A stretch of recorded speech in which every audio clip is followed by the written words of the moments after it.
Assalamualaikum warahmatullahi wabarakatuh. Kami dari kelompok 4 di video kali ini akan mempresentasikan tentang difteri dan kecacingan yang beranggotakan Alvina Arianti, Dian Puspitasari, Hana Ajeng Kinasih, saya sendiri Rugaya, Umnia Nabila, dan Yuniar Fajarianti.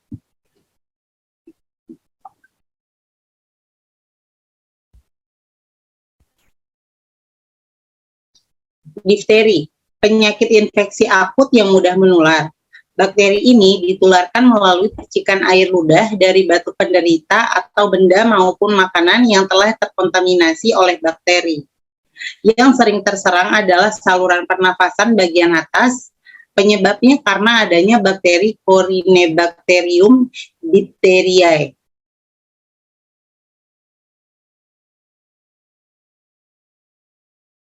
Corynebacterium diphtheriae, kontak dengan orang atau barang yang terkontaminasi, lalu masuk lewat saluran pencernaan atau saluran pernapasan.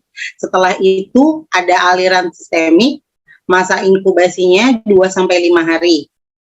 Dari masa inkubasi 2-5 hari terbagi 3, mengeluarkan toksin atau eksotoksin, melewati nasal atau laring. Setelah itu tonsil atau faringeal.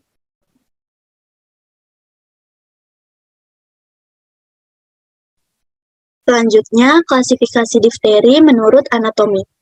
Biasanya ditandai dengan sekret hidung, mukopurulen atau mukus dan pus yang dapat disertai bercak darah. Pseudomembran putih biasanya terbentuk di septum nasi. Penyakit ini biasanya ringan karena absorpsi sistemik toksin di lokasi ini buruk dan dapat diterminasi dengan cepat oleh terapi antitoksin difteri dan antibiotik. Itu merupakan artian dari difteri hidung. Kemudian ada difteri tonsil dan faring. Gejala awal berupa malaise, nyeri tenggorokan, anoreksia, dan demam low grade. Dalam 2 hingga 3 hari terbentuk membran putih kebiruan dan meluas. Pseudomembran berwarna hijau keabuan dan hitam jika telah terjadi perdarahan. Pseudomembran yang luas dapat berakibat obstruksi saluran nafas. Jika toksin yang diserap tubuh cukup banyak, pasien sangat lemah, pucat, tachikardi, stupor, koma, dan bahkan meninggal dalam waktu 6-10 hari. Selanjutnya, dapat terjadi difteri laring.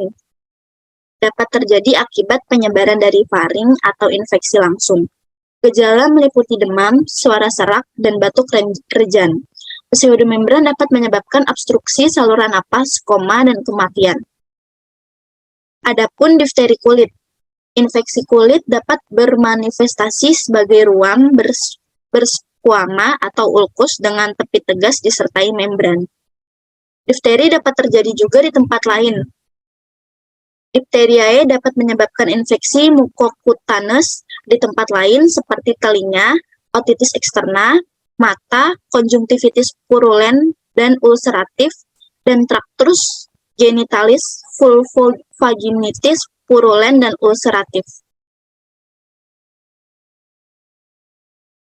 Selanjutnya, proporsi kasus difteri per penderita yang divaksinasi tahun 2018. Terdapat tabel yang bersumber dari Ditjen P2P Kemenkes RI 2019, provinsi dengan proporsi kasus difteri yang divaksinasi pada tahun 2018 dengan kasus tertinggi yaitu Papua dan Bali dengan masing-masing sebesar 100%. Sementara itu, provinsi dengan proporsi kasus difteri yang tidak divaksinasi dengan kasus terendah ada pada Maluku Utara, Sulawesi Barat, dan Sulawesi Utara.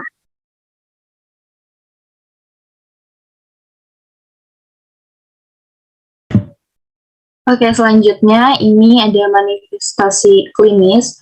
Manifestasi klinis ini dari gejala eksotoksin pada jaringan, yaitu gejala akibat eksotoksin yang bergantung kepada jaringan yang terkena seperti inocorditis, paralisis jaringan saraf, atau nefritis.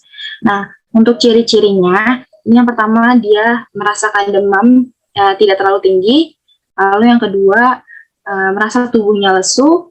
Yang ketiga, merasa anoreksia. Yang keempat, terlihat pucat. Yang kelima, terasa nyeri kepala. Dan yang keenam, tampak lemah, disertai pilek, sesak nafas, dan gangguan sulit menelan.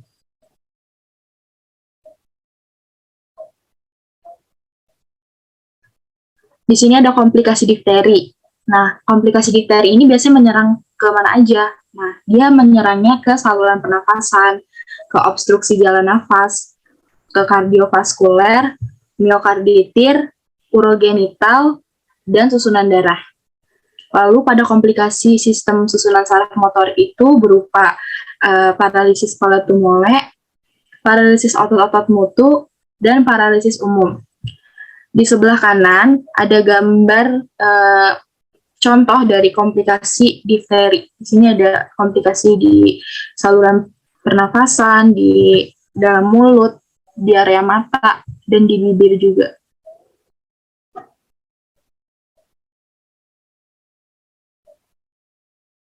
Selanjutnya, untuk penata laksanaan difteri, yang pertama itu ada penata laksanaan mandiri. Penata laksanaan mandiri itu meliputi perawatan yang baik, istirahat mutlak di tempat tidur, bed, atau kita kenal bed rest, lalu isolasi mandiri penderita, dan yang terakhir itu pengawasan secara ketat atas kemungkinan timbulnya komplikasi yang lainnya, komplikasi antara yang lainnya.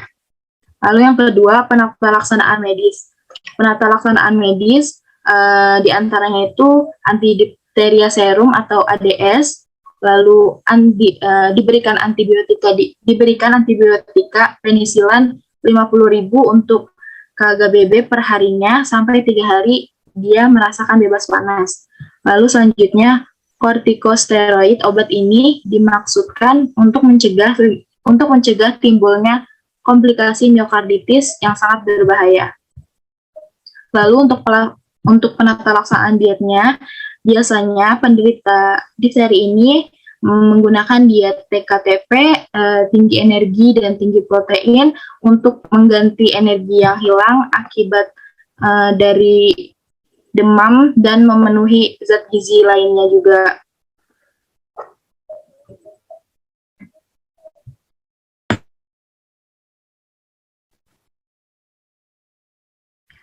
Selanjutnya yaitu hubungan status gizi dengan kejadian difteri. Berdasarkan jurnal penelitian terkait penyakit difteri, ada hubungan antara kelengkapan status imunisasi DPT dengan tingginya kasus difteri anak di Puskesmas Bangkalan tahun 2016. Imunisasi merupakan upaya yang dilakukan guna mencegah terjadinya penyakit menular. Salah satunya adalah difteri. Daya imunitas tubuh tiap individu dipengaruhi oleh frekuensi pemberian imunisasi dasar pada anak usia. Sehingga status imunisasi DPT yang tidak lengkap akan 5 kali lebih beresiko menderita difteri dibandingkan dengan responden dengan status imunisasi DPT lengkap. Difteri dapat menyebabkan sakit tenggorokan dan suara serak, nyeri pada saat menelan, pembekakan, kelenjar di leher, sulit bernafas atau nafas cepat, demam menggigil, dan bila tidak mendapatkan penanganan yang tepat akan menyebabkan kematian.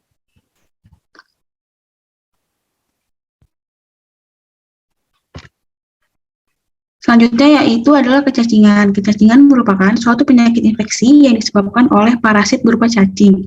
Penyakit ini biasanya meningkat ketika musim hujan. Cacing dapat masuk ke dalam tubuh manusia melalui kontak langsung antara kulit dengan tanah atau air yang kotor, di mana terdapat telur cacing. Setelah itu menembus kulit, maka cacing akan masuk ke pembuluh darah balik atau vena, lalu menuju ke organ dalam tubuh manusia. Cacing kerap berkembang biak dan berkoloni di dalam usus. Di sana, cacing akan menggigit dinding usus untuk mengambil nutrisi yang masuk di dalam tubuh. Karbohidrat dan beberapa protein yang seharusnya dicerna oleh tubuh akan diambil oleh cacing-cacing di dalam perut. Kondisi ini akan membahayakan terutama bagi anak yang sedang pada periode emas pertumbuhannya.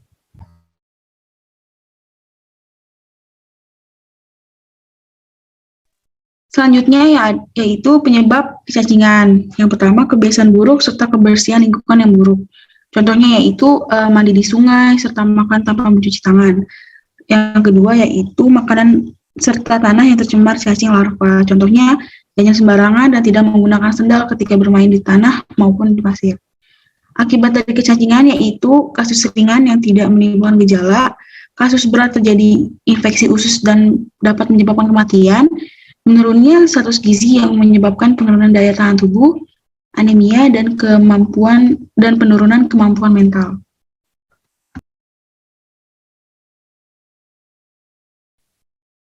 Selanjutnya perjalanan cacing. Pertama ya cacing gelang. Cacing gelang menjadi telur infektif selama 3 minggu. Setelah itu masuk ke larva usus halus. Dan usus halus selama 2 bulan. Setelah itu menjadi cacing dewasa. Dan yang kedua cacing tambang. Keluar bersama tinja 1-1,5 hari di tanah. Larva rhabditiform, larva filiform selama 3 hari. Dan menembus kulit. Yang ketiga ada cacing kremi, tinja, telur berisi larva matang, 3-6 minggu di dalam tanah lembab dan teduh, masuk ke usus halus bagian distal, kolon ascendens, dan cecum.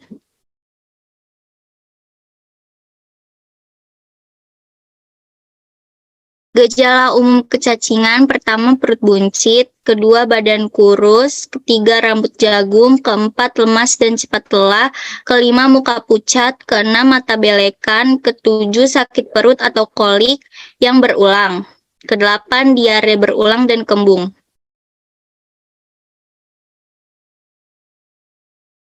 Selanjutnya untuk pengobatan dilakukan dengan memberikan obat cacing pada anak setiap 6 bulan sekali pada masa usia tumbuh 0-15 tahun yang bertujuan untuk memotong siklus kehidupan cacing. Pemberian obat cacing pada balita dilakukan setiap 1 tahun sekali, biasanya pada bulan Agustus dengan pemberian vitamin A.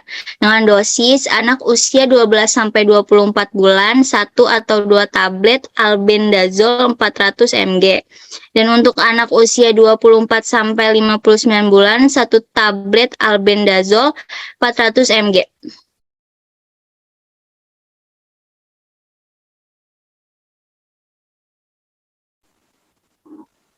Berikutnya ada penundaan pemberian obat cacing. Penundaan dilakukan jika anak mengalami demam atau sakit dan sudah minum obat kurang dari 6 bulan terakhir. Perlu dikonsultasikan jika menderita epilepsi dalam serangan, gizi buruk yang disertai gejala klinis, maupun gangguan fungsi hati dan ginjal.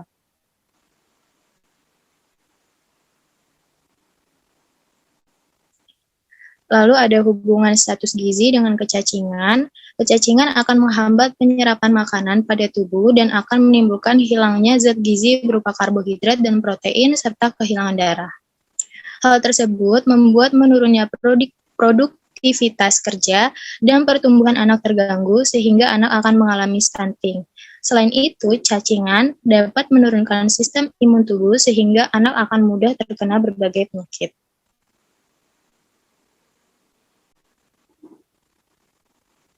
Ya, berikut ada beberapa daftar pustaka berdasarkan jurnal yang sesuai dengan kecacingan dan difteri.